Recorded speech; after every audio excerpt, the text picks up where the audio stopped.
চূড়ান্ত হয়েছে চলমান ফুটবল বিশ্বকাপের শেষ ১৬-র লাইন আপ। শেষ ৩২-এর শেষ ম্যাচে ঘানাকে ১-০ গোলে হারিয়ে শেষ দল হিসেবে রাউন্ড অফ 16 নিশ্চিত করেছে কলম্বিয়া।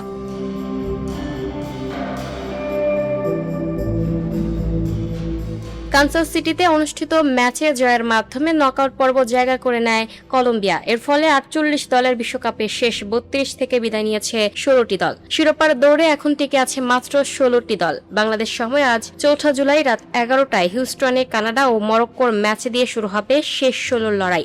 একই সময়ে ফিলাডেলফিয়ায় মুখোমুখি হবে ফ্রান্স ও প্যারাগুয়ে। ৫ জুলাই রাতে নিউ জার্সিতে ব্রাজিলের প্রতিপক্ষ নরওয়ে। ৬ জুলাই ভোরে মেক্সিকো সিটিতে স্বাগতিক মেক্সিকোর বিপক্ষে খেলবে ইংল্যান্ড। একই দিনের রাতে ডালাসে হবে হাই ভোল্টেজ লড়াই, পর্তুগাল বনাম স্পেন। ৭ জুলাই ভোরে সিয়াটলে মুখোমুখি হবে যুক্তরাষ্ট্র ও বেলজিয়াম। একই দিনের রাতে আটলান্টায় বিশ্ব চ্যাম্পিয়ন আর্জেন্টিনার প্রতিপক্ষ মিশর। আর শেষ ১৬-র শেষ ম্যাচে সুইজারল্যান্ডের বিপক্ষে মাঠে নামবে কলম্বিয়া। এখন থেকে প্রতিটি ম্যাচই নকআউট। হারলি বিদায়, জিতলেই কোয়ার্টার ফাইনালের টিকিট। ফলে শিরোপার স্বপ্ন বাঁচিয়ে রাখতে মাঠে নামবে বিশ্বের সেরা ১৬টি দল। Lucky Akter, up to date news, Dhaka.